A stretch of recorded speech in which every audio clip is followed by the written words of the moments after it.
Acts 21. And it came to pass that after we were gotten from them and had launched, we came with a straight course unto Kos, and the day following unto Rhodes, and from thence unto Patara.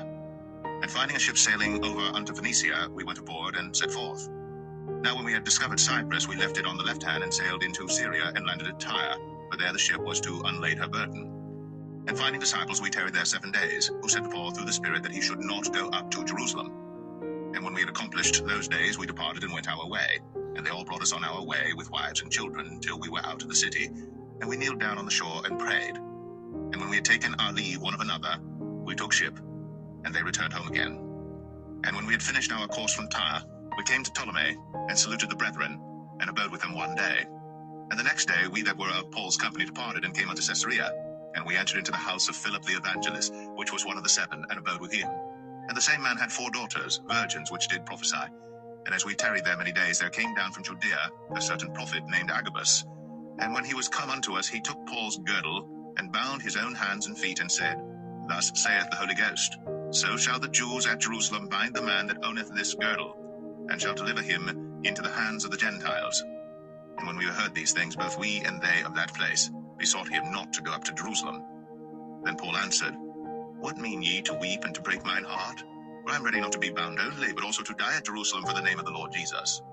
And when he would not be persuaded, we ceased, saying, The will of the Lord be done. And after those days we took up our carriages, and went up to Jerusalem. There went with us also certain of the disciples of Caesarea, and brought with them one Manason of Cyprus, an old disciple with whom we should lodge. And when we were come to Jerusalem, the brethren received us gladly. And the day following, Paul went in with us unto James, and all the elders were present. And when he had saluted them, he declared particularly what things God had wrought among the Gentiles by his ministry. And when they heard it, they glorified the Lord, and said unto him, Thou seest, brother, how many thousands of Jews there are which believe, and they are all zealous of the law.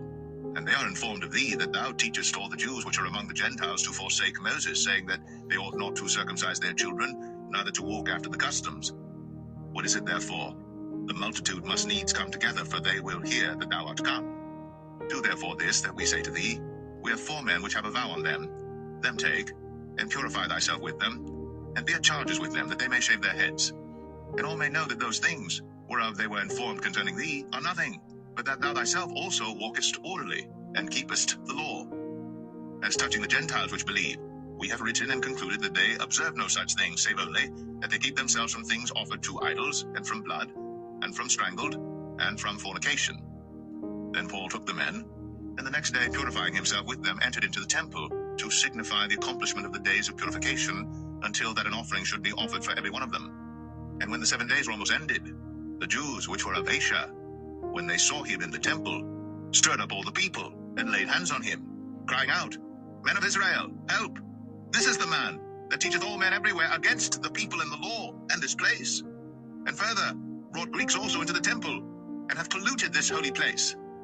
For they had seen before with him in the city Trophimus an Ephesian, whom they supposed that Paul had brought into the temple. And all the city was moved, and the people ran together, and they took Paul and drew him out of the temple, and forthwith the doors were shut. And as they went about to kill him, tidings came unto the chief captain of the band, that all Jerusalem was in an uproar, who immediately took soldiers and centurions and ran down unto them.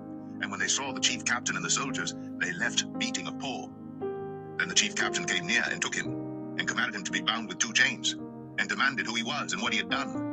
And some cried one thing, some another among the multitude. And when he could not know the certainty for the tumult, he commanded him to be carried into the castle. And when he came upon the stairs, so it was that he was borne of the soldiers for the violence of the people. For the multitude of the people followed after, crying, Away with him! And as Paul was to be led into the castle, he said unto the chief captain, May I speak unto thee? Who said, Canst thou speak Greek? Art not thou that Egyptian which before these days made us an uproar, and led us out into the wilderness 4,000 men that were murderers?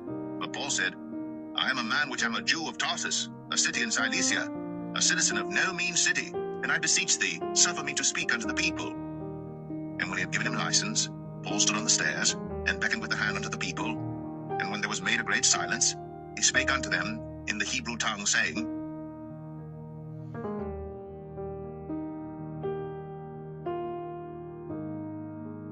Acts 22. Men, brethren, and fathers, hear ye my defense, which I make now unto you. And when they heard that he spake in the Hebrew tongue to them, they kept the more silence. And he saith, I am verily a man, which am a Jew, born in Tarsus, a city in Cilicia, yet brought up in this city at the feet of Gamaliel, and taught according to the perfect manner of the law of the fathers, and was zealous toward God, as ye all are this day. And I persecuted this way unto the death, binding and delivering into prisons both men and women.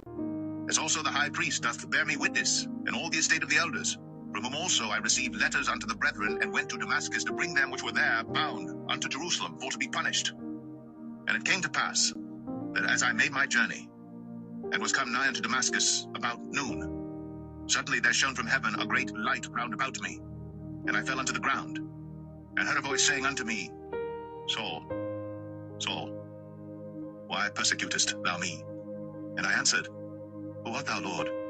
And he said unto me, I am Jesus of Nazareth, whom thou persecutest. And they that were with me saw indeed the light, and were afraid. But they heard not the voice of him that spake to me. And I said, What shall I do, Lord? And the Lord said unto me, Arise, and go into Damascus, and there it shall be told thee of all things which are appointed for thee to do. And when I could not see for the glory of that light, being led by the hand of them that were with me, I came into Damascus. And one Ananias, a devout man according to the law, having a good report of all the Jews which dwelt there, came unto me, and stood, and said unto me, Brother Saul, receive thy sight. And the same hour I looked up upon him. And he said, The God of our fathers hath chosen thee, that thou shouldst know his will, and see that just one, and shouldst hear the voice of his mouth. For thou shalt be his witness unto all men of what thou hast seen and heard. And now why tarriest thou? Arise, and be baptized, and wash away thy sins, calling on the name of the Lord. And it came to pass, that when I was come again to Jerusalem, even while I prayed in the temple, I was in a trance, and saw him saying unto me, Make haste, and get thee quickly out of Jerusalem, for they will not receive thy testimony concerning me. And I said, Lord, they know that I imprisoned and beat in every synagogue them that believed on thee. And when the blood of thy martyr Stephen was shed, I also was standing by, and consenting unto his death, and kept the raiment of them that slew him. And he said unto me, Depart, for I will send thee far hence unto the Gentiles. And they gave him audience unto this word, and then lifted up their voices and said, Away with such a fellow from the earth, for it is not fit that he should live. And as they cried out and cast off their clothes and threw dust into the air, the chief captain commanded him to be brought into the castle, and bade that he should be examined by scourging, that he might know wherefore they cried so against him. And as they bound him with thongs, Paul said unto the centurion that stood by, Is it lawful for you to scourge a man that is a Roman and uncondemned? When the centurion heard that, he went and told the chief captain, saying, Take heed what thou doest, for this man is a Roman. Then the chief captain came and said unto him, Tell me, art thou a Roman? He said, Yea. And the chief captain answered, With a great sum obtained I this freedom. And Paul said, But I was freeborn. Then straightway they departed from him which should have examined him. And the chief captain also was afraid, after he knew that he was a Roman, and because he had bound him. On the morrow, because he would have known the certainty wherefore he was accused of the Jews, he loosed him from his bands, and commanded the chief priests and all their council to appear, and brought Paul down, and set him before them.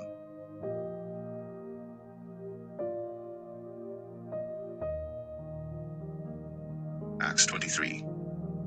And Paul, earnestly beholding the council, said, Men and brethren, I have lived in all good conscience before God until this day.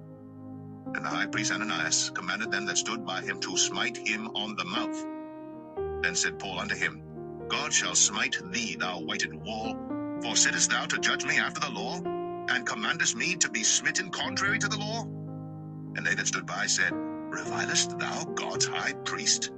Then said Paul, I wist not, brethren, that he was the high priest, for it is written, Thou shalt not speak evil of the ruler of thy people. But when Paul perceived that the one part were Sadducees, and the other Pharisees, he cried out in the council, Men and brethren, I am a Pharisee, the son of a Pharisee. Of the hope and resurrection of the dead I am called in question. And when he had so said, there arose a dissension between the Pharisees and the Sadducees, and the multitude was divided. For the Sadducees say that there is no resurrection, neither angel nor spirit, but the Pharisees confess both. And there arose a great cry, and the scribes that were of the Pharisees' part arose and strove, saying, We find no evil in this man, but if a spirit or an angel hath spoken to him, let us not fight against God. And when there arose a great dissension, the chief captain, fearing lest Paul should have been pulled in pieces of them, commanded the soldiers to go down and to take him by force from among them, and to bring him into the castle. And the night following the Lord stood by him and said, Be of good cheer, Paul, for as thou hast testified of me in Jerusalem, so must thou bear witness also at Rome. And when it was day, certain of the Jews banded together and bound themselves under a curse, saying that they would neither eat nor drink till they had killed Paul. And they were more than 40 which had made this conspiracy. And they came to the chief priests and elders and said, We have bound ourselves under a great curse, that we will eat nothing until we have slain Paul. Now therefore, ye with the council signify to the chief captain that he bring him down unto you tomorrow, as though ye would inquire something more perfectly concerning him. And we, or ever he come near, are ready to kill him. And when Paul's sister's son heard of their lying in wait, he went and entered into the castle, and told Paul. Then Paul called one of the centurions unto him, and said, Bring this young man unto the chief captain, for he hath a certain thing to tell him. So he took him, and brought him to the chief captain, and said, Paul the prisoner called me unto him, and prayed me to bring this young man unto thee, who hath something to say unto thee. Then the chief captain took him by the hand, and went with him aside privately, and asked him, What is that thou hast to tell me? And he said, The Jews have agreed to desire thee that thou wouldst bring down Paul tomorrow into the council, as though they would inquire somewhat of him more perfectly. But do not thou yield unto them, for there lie in wait for him of them more than 40 men, which have bound themselves with an oath, that they will neither eat nor drink till they have killed him. And now are they ready, looking for a promise from thee. So the chief captain then let the young man depart, and charged him, See thou tell no man that thou hast shown these things to me. And he called unto him 2 centurions, saying, Make ready 200 soldiers to go to Caesarea, and horsemen 70, and spearmen 200, at the 3rd hour of the night, and provide them beasts, that they may set Paul on, and bring him safe unto Felix the governor. And he wrote a letter after this manner: Claudius Lysias, unto the most excellent governor Felix, sendeth greeting. This man was taken of the Jews, and should have been killed of them. Then came I with an army, and rescued him, having understood that he was a Roman. And when I would have known the cause wherefore they accused him, I brought him forth into their council, whom I perceived to be accused of questions of their law, but to have nothing laid to his charge worthy of death or of bonds. And when it was told me how that the Jews laid wait for the man, I sent straightway to thee, and gave commandment to his accusers also to say before thee what they had against him. Farewell. Then the soldiers, as it was commanded them, took Paul, and brought him by night to Antipatris. On the morrow they left the horsemen to go with him, and returned to the castle, who, when they came to Caesarea, and delivered the epistle to the governor, presented Paul also before him. And when the governor had read the letter, he asked of what province he was. And when he understood that he was of Cilicia, I will hear thee, said he, when thine accusers are also come. And he commanded him to be kept in Herod's judgment hall.